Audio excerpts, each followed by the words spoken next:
This is Daily Blast Live. We're talking about what you're talking about. Get real. No. Y'all, this just is stop. a sham. It's finally here. Drum roll. Welcome to DBL. Happy Friday, everybody. Happy Friday. You're happier. Yes, we made it. I'm super happy. Why are you so happy?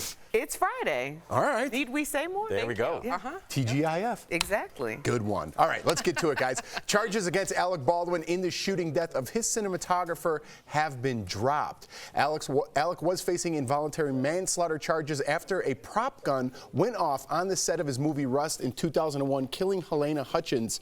According to LA Times, the trigger mechanism on the gun had been modified, increasing the chance it could misfire without Alec pulling the trigger. Alec says he never pulled the trigger, if you remember. The actor recently posted this photo of he and his wife saying, "I owe everything I have to this woman and my attorney." Hilaria posted this photo and captioned it with a heart emoji. What do we think of that? I was thinking there was going to be no charges, but according to whoever looked at that gun, said it was like defective. Something was wrong. Right. Yeah. It was a distinct modification. Okay. And that alarms me. So whoever's in charge of the arms on that set, and if it's some sort of distinct modification and that's your expertise and you're not aware of that, number one, that is a problem. Would that be that woman's fault? Yeah, I can't think of her name right now. The arborist, Yes. whoever she is. Yes. Is that the name? The armorer. The armorer. Yes. The arborer's trees. Yeah. That's right. It's not we Arbor are Day. planting trees in my house, or in our backyard. But no, I do think too that not only is it Hannah alarming- Gutierrez, sorry. Yes. Thank you. Is there additional malice here? Why bring on a modified gun on set? So I think there's a lot more that they're going to have to With live investigate and ammo. look into. Yeah. Exactly. It's strange, and I think that there's the true crime version of all of us that thinks like this is a conspiracy, and I think gun people, especially people that go into something like armory, I've listened to people that are all into guns and they modify them, they put lasers on them, they cut them, bump stocks, whatever. This seems like to me somebody that was strangely focused on guns and modifying them and doing weird things to them. I don't think this was a plot to kill the director. I think this was a person that was not good at their job, that was not taking their job seriously, had live ammo in it, and had been messing with the trigger. And it just seems like all around negligence. And it's hard for us to understand. So we say, well, they must have gotten in an argument. This is a plan. Sometimes people are so bad at their job, Erica. Yeah, that no. is almost, and it is criminal. Well, criminal neglect. Right. It's not like, it's criminal neglect. And there's a podcaster who I love, Sarah Gali, and she always says, reserve the ability to change your mind based on new information. And I was very passionate in my response. We all were when this story first broke, because now you have a woman who is no longer with us, a mother who, for all practical purposes, this was an avoidable accident, right? So, yeah, there is a lot of emotion. We talked about what Alec Baldwin's responsibility was as an actor versus his responsibility as a producer. Right. And was he a part of the negligence on that set? And when we're talking about it in that moment, we're absolutely like, if this is true, then yes, he should be held accountable. But what's at the root of all of it? The idea that someone needs to be held accountable for the death of Helena Hutchins. So the armorer her charges still stand, and likely she's going to be one of the top people who are going to take the fall. Right. This is just one of the charges, I believe, that have been dropped, but there are many more. So we'll talk about it again, I'm sure. So Jamie Foxx has been in the hospital for more than a week, and we still really don't know why. Yesterday, his friend Martin Lawrence gave an update while he was getting his star on the Hollywood Walk of Fame. Take a look. I hear he's doing better, from what I hear, and my prayers go out for him every night, and just wishing the best for him. One of the best that we got in Hollywood. Not only one of the best entertainers, but a good person. I agree with everything he said. I think he's right. But should we wait for Jamie's camp to give us an update rather than kind of speculate on how he's doing? Yeah. We should wait for his camp to give an update. First of all, I'm a big believer I'm just a big believer in energy. Right. And if we haven't gotten an update, I'm sure there's a very good reason for that. Yeah. And when you're speculating, and also people are being asked in very high profile situations, and what he said was just what everyone's been saying. We're still praying for him and we're holding out hope because no one seems to really have information. So just sending positive vibes and energy, I think, is just the respectful thing to do. And a critical recovery, not to say he's critical, but I think, you know, we've all kind of been able to connect the dots that this is something serious. But in a critical recovery, what I learned from Eric, there's going to be 2 steps forward, 4 steps back. Tell everybody who Eric is, please. Thank you for that. Eric's my brother-in-law, lost his life to COVID, and he fought for his life for 1.5 years. And we were part of getting his recovery to the best possible solution, him thriving. And unfortunately, he did pass away. But what we did learn is 2 steps forward, 4 steps back. 2 steps forward, 4 steps back. So even if, I pray, Jamie Foxx is recovering in progress, that doesn't mean that there's not going to be some really scary hiccups on the way. I mean, you could, I'm not saying this is Jamie Foxx, but you could, there's a lot that I can't emotionally get into right now because I just know that there was a number of times that Eric died and then came back. So there's a lot of things that this family is going through. And to Erica's point, let's just focus on. And now we're speculating on if it's that bad or not that bad, right? And do you think it's fair to ask Martin Lawrence when he on his day getting the star? I think when you sign up for this job, us included, you know, even if you're a pro football player and you played on the Bills with DeMar Hamlin, you know, I guess you know that they're going to ask you about your teammate. It'd be kind of weird. It's the reporter's job is to ask what the public is curious about.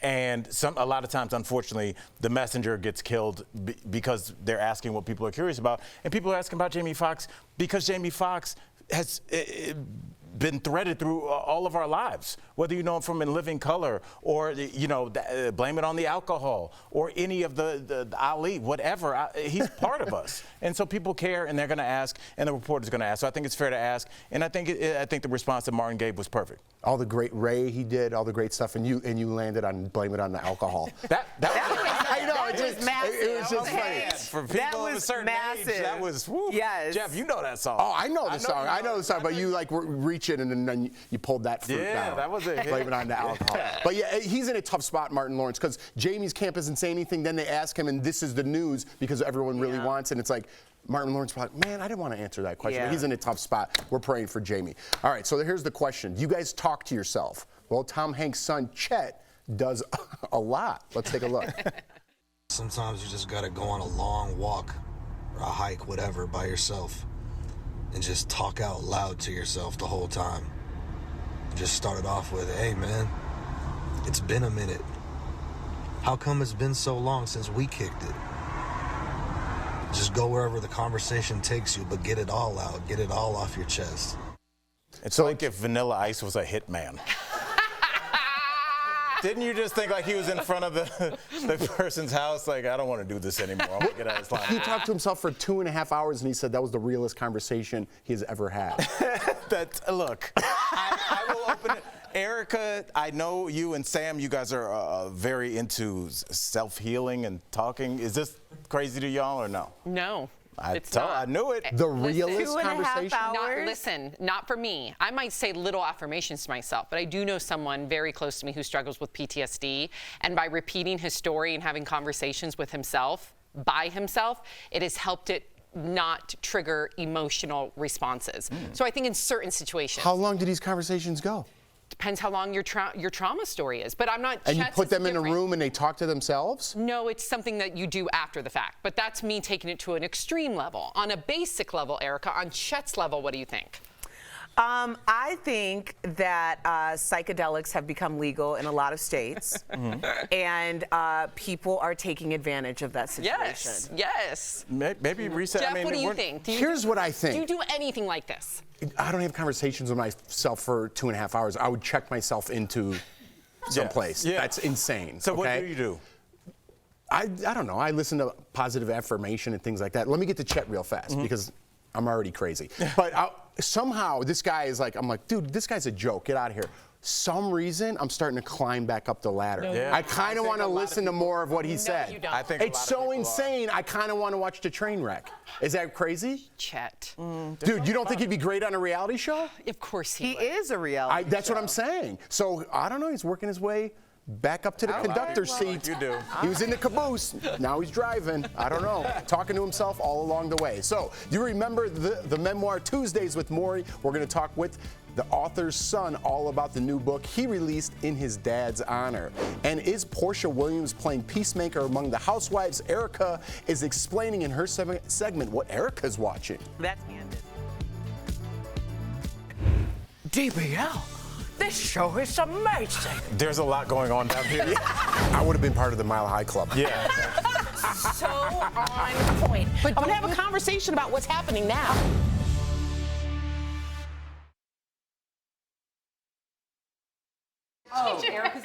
Just a little clarification. The photo that we just showed about Portia Williams and Real Housewives of Atlanta, that was actually Candace Dillard Bassett from Real Housewives of Potomac. So I just want to clarify that.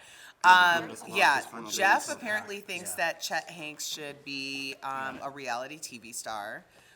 Who doesn't? If I were a producer, I would hire that guy. Would you? I think he'd be perfect. I'll tell you why. Because he embodies, I think, the situation of a lot of people. Not obviously not being Tom Hanks' son, but feeling like you were raised by this incredible person and feeling like you can't measure up. That's really what Succession is about. But is that like it seems like he's not all there, and I could be wrong. I don't know. I'm just speculating again. When reality shows used to highlight that fact.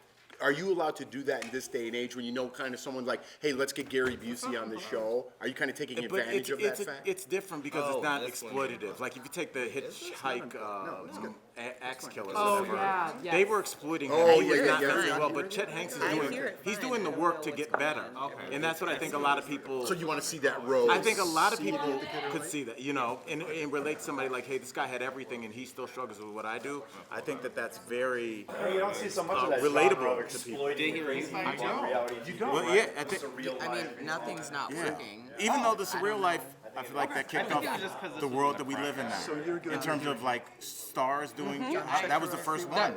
Was that the first one? It was the surreal life. Then it was Flavor Love's. You're right. What's her name? And then the rocker dude, Poison Dudes. But no, it Rock was of Love. Yeah, but it was but it was Flavor Love's. With Brigitte.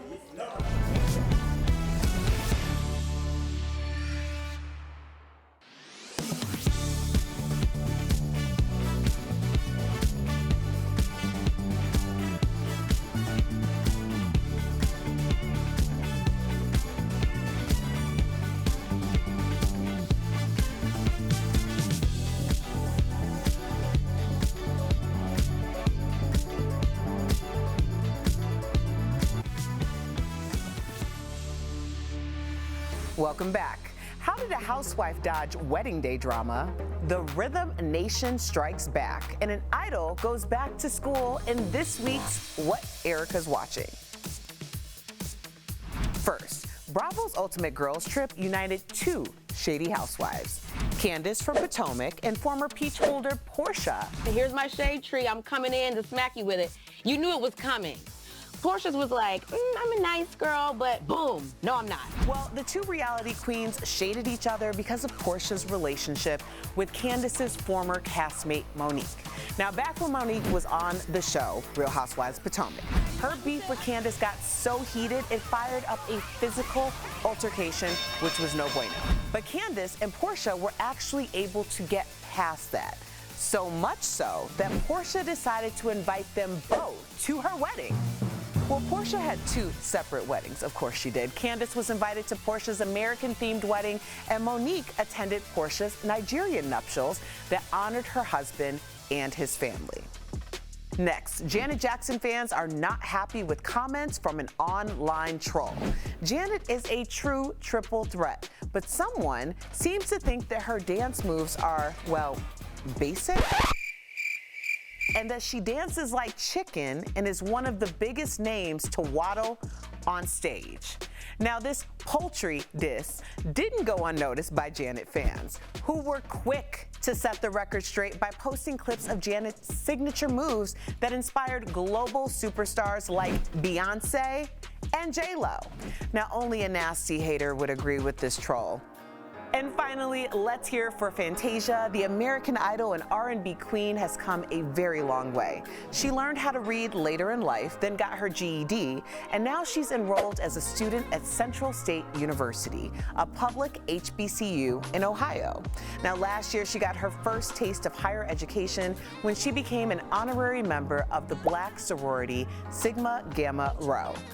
And you know how this girl loves a good comeback story, so congratulations. Share with me anything that catches your eye by using the hashtag DBLEricaWatch. We'll be right back. When you're out and about or even at home and you're feeling thirsty, you could be reaching for a can of soda, a bottle of water, or even a cup of coffee. All of these in so-called single-use materials that can have another life if recycled properly. We checked with these sources to verify how to recycle cans, plastic drink bottles, and disposable coffee cups. You absolutely should recycle aluminum beverage containers when you can, but should you crush a can before recycling it? No. It's okay to crush them a little bit to make room in your recycling bin. But our sources say fully crushed, flat, and skinny cans are harder to detect when sorting through mixed stream recycling at recycling facilities. Small items tend to fall through the screening process and may get lost in the system. Are you supposed to remove the cap of a plastic bottle before recycling? No. In fact, for the very same reason you don't crush the can, you should leave the cap on to ensure it's recycled. And if that cap is removed, it's not going to make its way through the process. The EPA says to leave labels on the bottles as well. Are disposable coffee cups recyclable? Let's break it down. Republic Services Waste Management Company explains the cardboard sleeve is recyclable, but the cup itself is typically paper coated with a plastic lining. That won't properly break down in most recycling facilities. However, it depends on where you live. The District of Columbia is one of few places in the country where you can toss a disposable coffee cup in the recycling. Most plastic lids are recyclable, but that will vary based on the type of plastic and your location. It's information that takes seconds to look up and could keep items from spending years in a landfill. It matters for the planet, it matters for the people, and it matters for the economy. Whatever it is you're tossing, make sure it's as clean and dry as possible. Not only does that help the machinery properly identify and sort the different materials, it's also, as a reminder, a really good thing to do for the people who are sorting through all of this and making recycling happen. Welcome back to DBL. His death taught us how to live, and the book that logged his final days sat on the bestsellers list for 4 years. Earlier, we spoke with Rob Schwartz, the son of Maury Schwartz. But first, let's remind you of Tuesdays with Maury. Tonight, Maury, lessons on living. In 1994, Maury Schwartz, a university sociology professor, was diagnosed with ALS, also known as Lou Gehrig's disease. He went on to share his journey to death with the world. The disease is not going to get my spirit. No. Yet my body will not get my spirit. One of Maury's former students sat by his side during weekly visits until the day he died. I took every class he offered. I promised him the day I graduated that I would always stay in touch, and then I broke that promise. So for me, it was a question of, oh my God, he's dying. What do I do now, and how do I try to make up for what I haven't done in the past? After Maury's death, Mitch Albom wrote a book about those conversations. Tuesdays with Maury sold more than 17 million copies. And after 23 years, it is still the best-selling memoir of all time, even spawning a movie. I still got time to learn and time to teach my final course. About dying. Not about dying, about living. Maury's son Rob has spent years editing a book written by his dad before he was diagnosed with ALS, and now he's releasing it. To talk more about his dad and their new book, please welcome to the show, Rob Schwartz. Thank you for having me. Really happy to be here. We are thrilled to have you. I read Tuesdays with Maury. I sobbed and sobbed. It's so good to meet you. The world got to know your dad best through Mitch's eyes, of course. But I wanted to know, what were your favorite things about him? I mean, he was an extremely loving, caring man, very sensitive. Maybe not some people's ideal of a father. He wasn't super athletic, but he had a lot of time for me when I was growing up, which of course, that's irreplaceable. Just showing up. That's fantastic. Yeah, I too read exactly. Tuesdays with Maury. That was a part of our college immersive experience. So we went to coffee shops and we went to bagel shops and we discussed the book, and it really resonated so much with all of us, and we were a very diverse class. So why do you think your dad's story resonates with so many different kinds of people? Well, I mean, that's who he was. He taught Brandeis University for decades and decades, and he could relate to all kinds of students. He really had this ability to hone in on each person and figure out what was important to them and figure out how to relate to that person. And I think that really comes through in Tuesdays with Maury, and it also really comes through in the new book, The Wisdom of Maury. We got a copy right here. We're going to show it in a little bit. I can't reach that far. But the book and the movie made your dad famous. Do you think he would have liked all this attention? Absolutely. This is a question I get a lot, and it's hilarious because he comes across as this maybe shy, sensitive man, but in fact he was a gigantic ham. He would have fit right on your show. He would have loved your show. I would have loved and him. he loved to be in the spotlight. He loved to talk. He loved to lecture. He loved to make jokes. He had an incredible sense of humor, and he would have adored all this attention. He would have been completely shocked by it because a lot of people don't realize that he wasn't alive when Tuesdays with Maury was published. Yeah. Right. He Wow. never saw a finished version of it, so he has no idea that he is world famous now. And I know he has to know. He knows. He's out there. He knows, Maury. The new book, speaking of this new book, was written by your dad before he died. Where did you, it's upside down. I have everybody in the studio pointing. I see y'all. How did you find it and why publish it? Tell us. Right. So the story briefly is just that I was living in Japan. I was a journalist in Japan. I would travel back and forth between my mom's house, which is the house that my father lived in and passed away in, and Tokyo regularly. And I would work in his study. And one day I just pulled open a drawer of his desk and found the manuscript. I had talked to him a lot. Yeah, I had talked to him a lot about the manuscript when he was writing it. And this is, a good 15 years later or more than that. I can't remember exactly the year. So it all came rushing back to me. It's like, oh yeah, Dad wrote this book and he wasn't able to publish it in his lifetime. Maybe we can publish it now because of the incredible success of Tuesdays with Maury. I wanted to know, in your words, what would you say your dad teaches us about aging? Right. The first thing, and this book really works on two different levels. The first thing was, he always considered himself a young person, and then he was actually forced to retire from university, which we don't have anymore, at age 70. And he realized that people viewed him as an elderly person, and that elderly people are not really respected in our society. We have such ageist views like, they're old, just go away and die. And he realized that was just so wrong and so poisonous, and he really wanted to help people correct those ideas. And then there's a real practical aspect to it where he gives you tips like, if you're having trouble after your retirement, try and do this, try and do that. Incorporate laughter into your life. Laughter is so important to keep you young and involved. Rob, you're carrying your dad's legacy. You really are. The audience is reacting too. What an inspiration. Thank you so much. DBL Nation, The Wisdom of Maury is available now. Thank you again, Rob. Congratulations. Mazel Good tov. for you. You were great, buddy. Thank you so much. I appreciate you. We'll be right back. Thank you.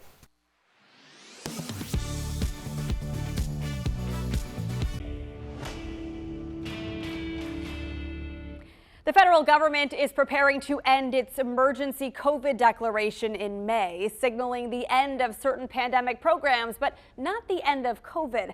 Chances are you know someone right now who is sick with the virus or had an exposure to it. So say your loved one has a direct COVID exposure and then comes home to you. Do you need to quarantine? Let's verify rules for an exposure to an exposure. Our sources are the Centers for Disease Control and Prevention, a new study published in the Emerging Infectious Diseases Journal, and Dr. Chris Ohl, an infectious diseases physician with Atrium Health Wake Forest Baptist. Their answer in most cases is no. We don't quarantine contacts of contacts. So the scenario of this is if you have an exposure to COVID and then you come home from your exposure at work and now your wife is exposed to you, she doesn't need to test. She doesn't need to quarantine. It's really only people who are directly exposed to people who are test positive, either symptomatic or asymptomatic. So then, if the person directly exposed were to later test positive, how soon would he be contagious? The Emerging Diseases study found the incubation period for the common Omicron subvariants like BA.5 is shorter than that of the Delta strain that dominated 2021. That means an infected person could be contagious sooner, but for a smaller window of time. So keeping distance from your loved ones after a direct exposure can help prevent contagion. In conclusion, we verified no, you don't have to quarantine after being exposed to someone who had a direct COVID exposure, but the person directly exposed does need to take precautions. Those direct exposure rules per the CDC are to mask up for 5 days and test on day 6. If positive or if symptoms develop, isolate. The CDC's website has a COVID isolation and exposure calculator to help you figure out what to do and for how long. With your Verify, I'm Megan Malaris. David's Bridal filed for bankruptcy protection for the second time in 5 years. The announcement comes just days after the company said it plans to eliminate more than 9,000 U.S. jobs this year. And that has Verify viewers curious if the company is still selling dresses. So let's verify. Can you still get your dress order fulfilled at David's Bridal? Our sources are court documents, David's Bridal, and Laura McKeever, Senior Manager of Brand PR, Philanthropy, and Communications for David's Bridal.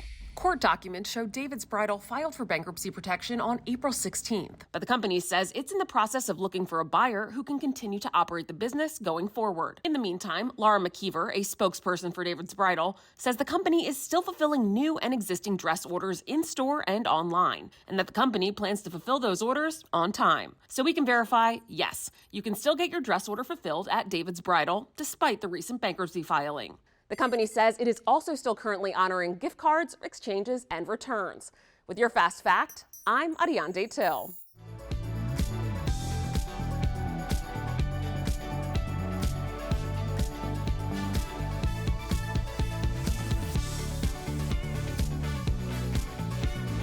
Welcome back. Our skin doesn't have to lose its natural elasticity and firmness as we age. Thanks to Crepe Erase, your skin is not done looking young. Crepe Erase Ultra is the #1 anti-aging body treatment system for dry, crepey skin, specifically formulated with True Firm Plus's patented peptides and encapsulated retinol. Crepe Erase Ultra visibly transforms the look of crepey skin instantly and over time. With summer right around the corner, you can feel confident in your skin, so don't wait. Head over to crepeerase.com, and when you order Crepe Erase Ultra, you will get the Ultra Smoothing Neck Repair and 4-in-1 Line Smoothing Capsules absolutely free with your purchase. Call 800-220-9119 or visit crepeerase.com today. Impressive, buddy. Dude. Impressive. I'm afraid to do it later. I felt like I was doing an audition, and I was nervous about that.